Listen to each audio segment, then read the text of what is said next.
Good afternoon, everybody. This is the Rabbit Hedgehog, and this is going to be the walk around and riding impressions of the 2014 and a half Kawasaki KLR650 New Edition. The KLR650 New Edition is a slight modification to the original redo of the KLR frame back in 2008. So there's not very much difference, as you can see when you walk around the bike, from the 2008 model to this one. The very few differences that are here are kind of something that you'd have to be able to see and pay attention to from the other KLRs that are out there. One of them is the graphics on the fairing is a little bit different than the current KLRs, or the older KLRs I should say. And then another thing is that the seat here, instead of being flat up front, is now tapered, so that way you have an easier reach to the ground. They did widen the back end of the seat out for the passenger, so they have a little bit more cushion in the back. The KLR650 is a liquid cooled bike. Some consider it to be the most powerful dirt bike there is, or a Jeep on two wheels, and it very much well is. It so far has done everything I've asked it to do, and then some. And I do take it off-road quite a bit, as you can see by the video. It is kind of dirty right now. That's just one of those things. When you got a bike like this, you do want to go ahead and take it off-road and have some fun with it. The KLR650 is a carbureted, as you can see by the fuel petcock right there, and selector switch. It is carbureted 650 liquid cooled engine. It does have an electric fan up in there, as you can see. It does keep it cool in the city when it has to sit there and idle for a little bit, and keeps it cool on the trails whenever you're revving it up a little bit. It does have a mono shock in the back and two 41mm shocks up front on the fork. The differences that they've changed in terms of the new edition versus the old is that the 41mm front suspension has been changed. What they did was they made the springs 40% stiffer with a 27% firmer rebound. It does have a 7.9-inch travel on the front. On the back, they changed it to about a 63% stiffer shock, and then they also did an 83% firmer rebound. It does help out whenever the bike is off-road and on-road, in that the bike doesn't get so skippy and jumpy. It actually is able to return back to being kind of a neutral state much quicker than it used to be able to. It was actually one of these bikes, and like I said, I've never actually wrecked one of my own bikes, but I have launched myself off of one before when it was on a dirt trail, and it ended up to be an old 1990 model KLR650 that I launched myself off of. I did not know what I was riding at that time, but I do now. And you know, I can tell you right now that the difference between the two chassis is a lot different because of that new suspension rate. The KLR650 does have an extremely simple dashboard. As you can see, it is very old school. It just has a tachometer, your speedometer, and a temperature gauge, and then of course your bright and your light indicator and your neutral light, and it's a reset bulb pearl right there for the tach, or not the tach, but the odometer, so that way you can reset your trip odometer, because it does not have a fuel gauge or a fuel light. So you do want to know about how many miles you've got on the 6.1 gallon gas tank. So far I've kind of had a observation of about 55 miles per gallon roughly whenever I'm riding around on the highway, mostly 46 if I'm doing mixed riding, and then also about 46 whenever I'm doing off-road. So overall it does get very good gas mileage, and it is a very comfortable bike whenever you ride it for a long time. Definitely I will be modifying this bike pretty soon. I'll have some tank bags and the trunk and some saddle bags pretty soon, because I'm going to turn it into an adventure tourer. This bike did replace the Ninja 300 that I had. I just prefer kind of having the ability to have the dual sport, and especially with the roads around here. I mean, if you look right off my driveway right there, that's kind of indicative of the roads around here, giant potholes. So I like having the better suspension and the little bit stronger wheels and stuff like that than what the Ninja 300 had. And yeah, I do have my Harley still, and I do enjoy riding the Harley, but I try to keep it to the highway, and that's only 2 miles away from here roughly, and there's not too bad of roads between here and there. So anyway, this has been kind of the walk around of the KLR650, and let's go ahead and do some riding impressions of it real fast and see what we think of it.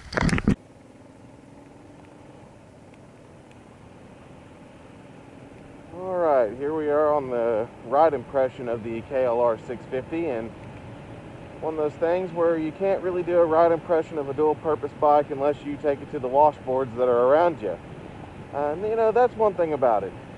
it's good to have a bike that can go into 2 different places instead of just always the street. You know, it gives a little bit more adventure to it. Lets you see things that you can't normally see on a bike, and lets you do things you can't normally do on a bike, and that's what the KLR truly does provide. The KLR is a very old bike, if you want to say it that. Even though it was redesigned in 2008, it has pretty much remained the same since the 80s, since it was originally built. You know, a little bit of change to the engine here and there, and the suspension here and there, but overall, except for design change, it's essentially the same old bike underneath. I mean, it's a good formula. I mean, I have to admit that it's a very good bike. I rode the original KLR650s back in the day, and like I said, I have had my share of mistakes with it, and launched myself off the back of one of these things when I was younger. Just playing around, and came off a jump and tried to rooster tail out, and the suspension and everything kind of launched me straight from the seat. And what can you do? I didn't end up hurt or anything like that. It was just one of those pride busters and all that stuff. So, one of those things of, hey, it was a learning experience, and it didn't scare me away from motorcycling in general. It did take me a little bit to finally buy my first motorcycle. It was almost 10 years since the crash that I bought my first actual bike, and I ended up getting a Harley as well as my first actual bike. So, one of those things. But when it comes down to it, and I'm going to be honest, the KLR is old and tired. There's a lot of other bikes out there. You've got Suzuki's DR's series with 650s and 400s and 250s, and they're very good bikes, and some of the better dirt bikes with the license plate kind of bikes out there, and they do things exceptionally well. The Suzuki especially delivers a lot more low-end torque and seems to be a little bบmore rev happy, something the KLR really is not. It's not a rev happy bike. It redlines about 7,500 RPMs or so, and the 650 engine, single cylinder, great engine, great power for what it's worth. It does make about 34 pounds of torque and about 43 horsepower. So it's not really lacking in terms of power. It's just the fact that it delivers it in a more mid-range than even the Suzuki. The Suzuki picks up right when you twist the throttle. The Kawasaki, you got to get up near 3,000, then you can give her a rip and she'll just take right off. And that's where that torque really comes into play, but it immediately starts to fall off at about 6,000.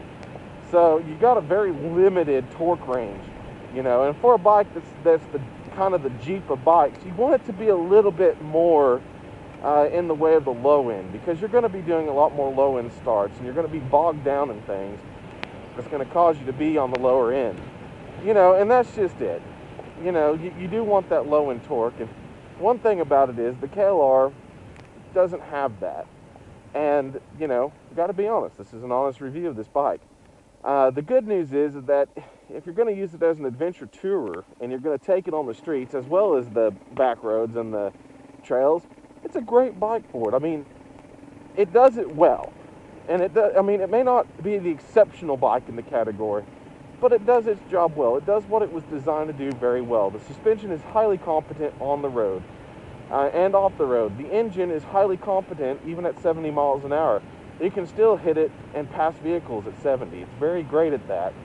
So I don't have any complaints about it being on the road, and especially if I want to turn down a little bit of a trail like a fire road or one of these dirt roads and just go explore the areas that these things take me to, then that's where this bike comes in very handy. It's a good bike to just adventure with and go out and ride tons of miles on and really enjoy the scenery. If you're looking for the performance-orientated bike, you then go ahead and go to the Suzuki. Go to the Honda even. The Honda's got a little bit better power in that lower end too. Yamaha doesn't make big tour or dual sport bikes like this. Their little TTRs are a little bit smaller, but they're good bikes still. I mean, they're all good bikes, and one thing about almost all dual sports is that they all barely have changed since the 1980s. The KLR here, it is still carbureted. The only fuel-injected bike that I'm aware of is the Honda's Dual Sport 250, which uses the CBR 250R's motor, only slightly detuned, so that way it could be used in the dual purpose department. So, you know, that's a good bike. It's fuel injected. It does deliver power very evenly. And yeah, but it's just a small bike, and I wanted a little bit more motor. I wanted a little bit more power than what the little 250s could do, or the 200 or the 400. So that's why I chose the KLR. You know, and I don't regret it. You know, even though it's a bike that has some shortcomings. Like I said, it's not the most powerful thing off-road, and it really doesn't have the good low-end torque that you expect from an off-roader, but it still gets the job done. And that's the whole thing about motorcycling that I go for. I just want a bike that gets the job done, and it does it in a good manner. If I didn't like the bike, I wouldn't buy it. I've said that before, and I'll stick to that. When it comes to a good bike, go out and try a lot of them, see what you like, and see which one you want. And in the dual sport category, I just happen to like the KLR. There are some complaints. I've ridden this bike on trails at night, and of all things, the headlight doesn't turn with the handlebars, and that's because it's on the fairing. And that's kind of a sport bike mentality that Kawasaki got with the modern redesign of the 250, and that in a way kind of hurt them a little bit. The other bikes, the Suzukis, the Yamahas, the Hondas, and all that, they're still more of that dirt bike with a license tag mentality. All right, hold on just a moment. I guess he's leaving me on here.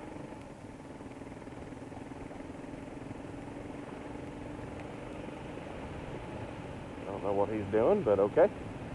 So at any rate, so that's what you need to look for. It depends on what you really, really want to do. But because I bought this as a tourer, I bought it as an adventurer. Eventually, in some of the videos you'll see down the road, this bike will be loaded up, and I do mean loaded up. It'll have the saddlebags, it'll have the tank bag, it will have all the other stuff for touring. It'll be something that my wife and I can take out and enjoy on long rides, but also be able to kind of cut down through some scenic routes and some trails and some dirt roads and enjoy the backwoods scenery and the better scenery that has to offer. So, you know, that's a good thing about this bike. Like I said, I'll keep saying that over and over again. It's a bike that does things incredibly well, but not necessarily all great in all departments. Another great thing about this little bike is that the suspension is highly competent, like I said, both on the highway and on the streets. This bike here, on highway speeds, doesn't feel tipsy. It doesn't feel like anything's going to happen to you. It feels very planted, very confident. And the good news is that makes this bike a very good traveler on the street. And it actually turns like a sport bike on the street. You can lean this thing into turns like you wouldn't believe, despite the fact that it's really, really tall. You know, and that is a kind of a complaint for me. 35-inch seat height. Yeah, that's fantastic, but I have a 32-inch inseam, and most people have about that same size inseam. And, you know, that makes it a little tall for some riders, especially out on the trail. And if your bike's a little bit loaded down, if you start getting tipsy and it's that tall and you can't quite flat-footed, it may make you feel uncomfortable. I'm okay with it. I can usually get one leg down and control it.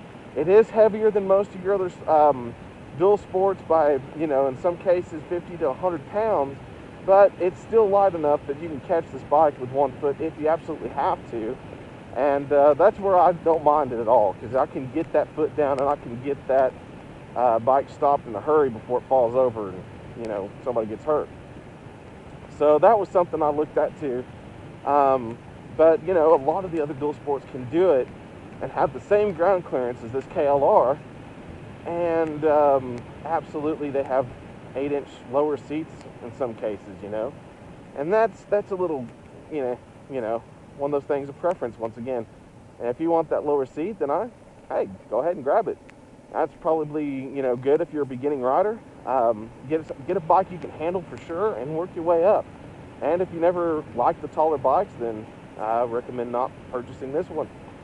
So when it comes down to it, with this bike, I'm a little bit up in the air with it, you know. It's a good bike for what I want it to be. I tested a lot of bikes out, and I definitely did like this one a lot because it was simple.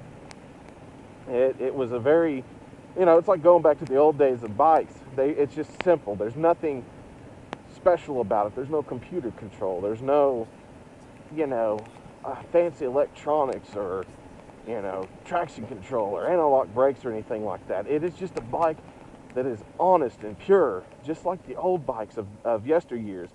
And that right there earned this bike a lot of respect for me, and that I fell in love with it because it was honest and it was well built and the ride was great and the suspension travel was great, and you know, there's just so much about it that I can't say no to. I can't, you know, give a rhyme or reason why not to like it or why not to hate it, you know. So that's why I purchased this particular bike. Let's see what we got going down through here. Let's see.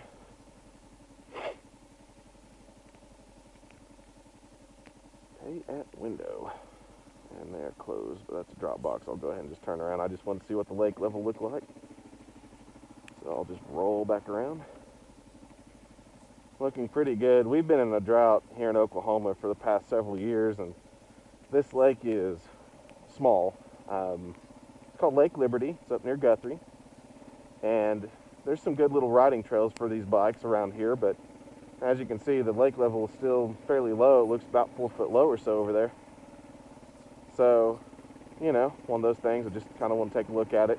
I like fishing and stuff, so I just want to take a look to see what it was doing. Anyway, back to the KLR. So, you know, you look at the KLR and you look at its power, you look what it offers, and you look how well it rides, and you know, that's what I like about it. But there's just several things. I would not have minded having fuel injection. That's something that I think all bikes would be beneficial of having, because the reliability of fuel injection versus carburation. Carburation, you know, has its strong points and it has a lot of downfalls at the same time, especially in cold weather. And we've been starting to get a little bit cold here. We've been getting into the 40s, and you know, it's one thing I can jump on my Harley and fire her up right up and just let her warm up for a couple of minutes and take off. This one, I got to choke it, get it to fire if it fires, and eventually it fires. Make sure it idles long enough with the choke in, so that way if I drop the choke, it don't completely shut off. You know, so many little things that you have to remember when you have a carbureted bike. And here we are in the age of fuel injection, and it's 2014, and this thing is still, well, carbureted. And, you know, some people don't mind that, and I really don't. It's just kind of I wish they would have done something about it kind of thing, and maybe they will eventually. Another thing is there absolutely is no fuel gauge or reserve idea where you are kind of thing. So I use the tripometer, and it shows 137 miles. It has a giant 6.1 gallon gas tank. It averages 55 miles per gallon. But I have no idea what my fuel level is. I don't even have a fuel light that gives me an idea of where that's at. And I have an idea that my reserve tank will last so many miles that I can get to the gas station if I have to switch into it. But the only warning you get to go to your reserve tank is a sudden loss of power, choking, and possible stall. And that's a downfall for me. I definitely like having something that tells me what the fuel level is at. And that's just a personal preference of mine. You know, another thing that I don't like about this bike, no oil light. That's kind of an interesting thing. I'd at least want a dummy light to tell me about oil pressure. I mean, can I ask for anything more? I'm off-road. And if I hit something while I'm playing around in the bushes, and I haven't done anything yet, thank goodness, and I do like the skid plates that the bike has and everything like that, but if something does happen and I don't notice it quick enough, I would definitely like to know I'm losing oil somehow or another, but this bike only doesn't show that, so kind of a bummer. I do like the temperature gauge though. A lot of bikes don't have temperature gauges. This one does, and that is beneficial because when you're working an engine on a trail and you're bogged down in mud and things like that, you can overheat trying to get out, and you'll never know unless you really look at that gauge and realize that, hey, I'm starting to get hot and I need to cool this engine down, just let it rest. A lot of people burn up clutches, burn up engines and stuff like that trying to get out of a bogged down situation, you know, because they don't know what they're doing and they don't know what their temperatures are. So good thing that they put that on there. I do like that, and I do like the tachometer on here as well. You know, very handy to let me know where I'm at in my RPM range, and I use it a lot for my shifting because, you know, it just lets me know what gear I'm at, and I've kind of gotten a feel for how this thing gets up there and where I need to shift it and what I need to do. Whee! That's some slick sand. There we go. All right. So, you know, overall, the dash is simple. The controls are very good. I don't like the little hand protectors here because they're not reinforced from the back. They are only from the front. Kind of an oversight to me in the design department, mostly because I would rather see the metal bars coming out into the bar ends and making sure that this thing is stabilized from the front and the back, so that way if something does happen, then be good to go and not have to worry about any sort of crashing or anything like that, and the plastic breaking off and all that because it was reinforced from the back, and that way, hey, you know, can hit a tree a little bit more often. No, I'm kidding.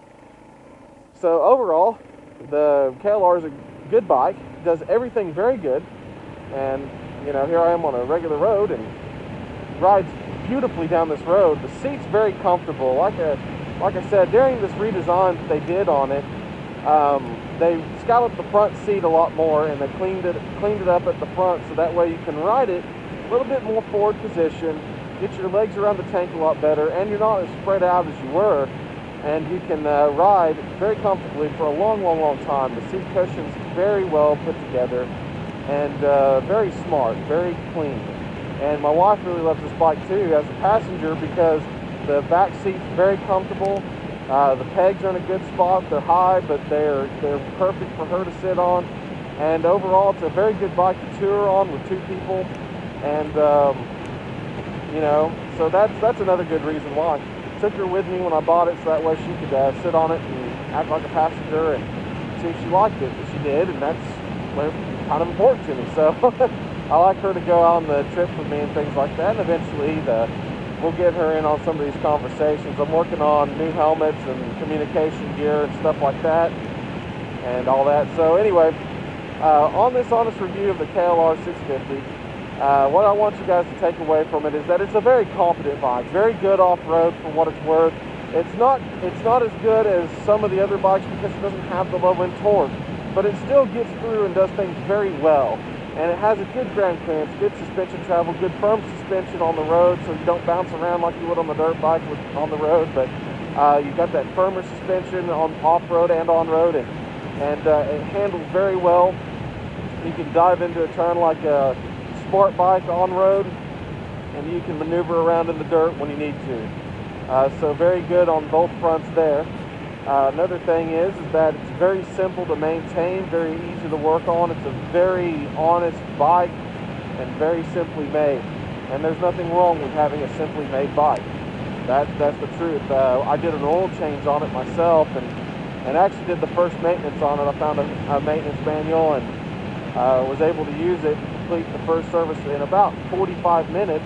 But the oil change itself only took 2.5 minutes, and I'm not kidding when I say 2.5 minutes. It only has 2.1 quarts of oil that it needs to offload whenever you pull the plug, and only 2.1 quarts obviously to put back in, and everything's right there. You have a plug on the bottom, pull that thing out. You got 2 bolts to remove the filter element, pull that off, transfer the pin to the new filter element, put it back on, put the 2 bolts back on that cover with the filter element in there, and then you put that plug back in, and then you fill it up, and you're done. I mean, it takes so little time to do it, and that's great. It means you can get this thing serviced and out the door pretty quickly.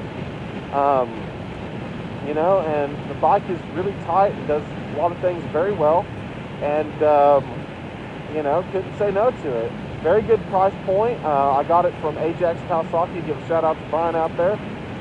He did a good job of, you know, getting me on this bike and showing me what I could do. I traded in the Ninja 300 for it, and he was very good, and they got me off the door with it, and for a good price too. It's normally supposed to be like about a $5,600 bike, somewhere in there, and because this is the new edition, and then they got me out the door for 52.